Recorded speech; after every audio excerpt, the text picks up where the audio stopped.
I'm Hess, Director of Education Policy Studies at a DC think tank, AEI, generally regarded as a conservative thinker on education. And the question sometimes comes up, or frequently comes up nowadays, what's that mean? What's it mean to approach education as a conservative? I'll talk about three elements of it. As a background, I'll say being a conservative, to my mind, is not about partisanship. It's not about being enamored of any particular politician or policy-making philosophy. It's a way of thinking about the world. What are a couple, Mike McShane and I wrote a whole book on this a few years back called Getting Education Right. But let me talk about three of the foundational principles we talk about. One is that the purpose of schooling is to help students master a body of knowledge and understanding and art that we need to conserve.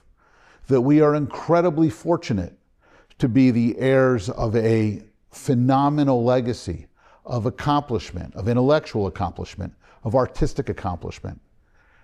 Later in life, there are appropriate times and places to challenge all of this, to try to unseat it, to use critical theory to try to disassemble it.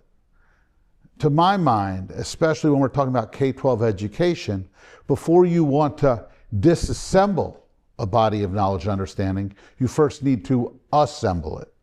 That means that it's critical that students learn America's history, the good and the bad, but not shying away from the good. It means they need to read great works of literature. It means they need to master bodies of numeracy, bodies of science. That's the first thing.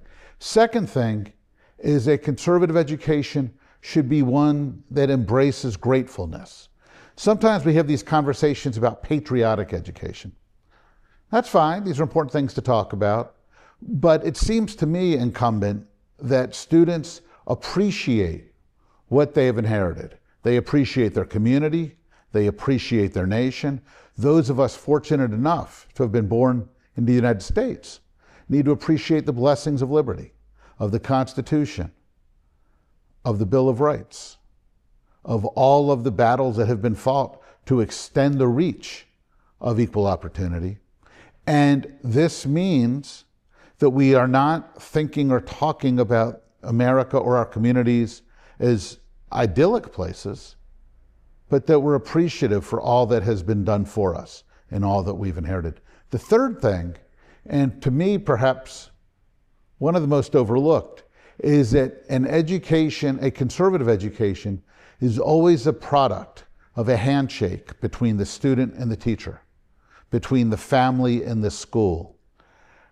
30 or 40 years ago, it was too easy to find schools where they said, we can't teach those kids.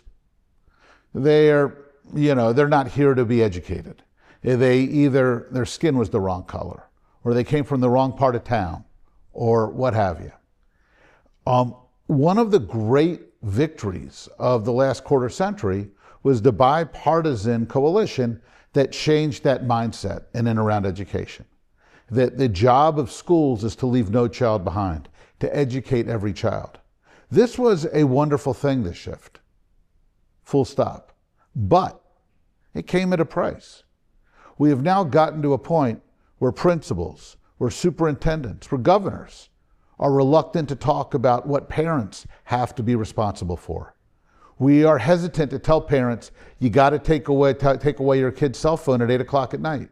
You got to keep your kid's cell phone and iPad next to your bed. You got to make sure your kid's asleep at a reasonable hour. You got to make sure your kid wakes up and goes to school. You got to make sure your kid does their homework. We have become so reluctant to say these things to families that we used to live in an era that was all about blaming parents while giving them no options. We now live in an era where we're giving parents lots of options, but where we are treating them with kid gloves, where if they don't already know how to help their child succeed, we're not setting expectations or giving them clarity on what they need to do. And that's a problem. We might think of it as empathetic, but what it really is paternalistic. It's not paternalistic. I'll take that back. What it really is enabling in the worst sense of the word. We're allowing parents to think they're doing okay while they're setting their kids up to fail. Conservatives can't live with that. So rigor, gratefulness, the handshake, those are three of those foundational points.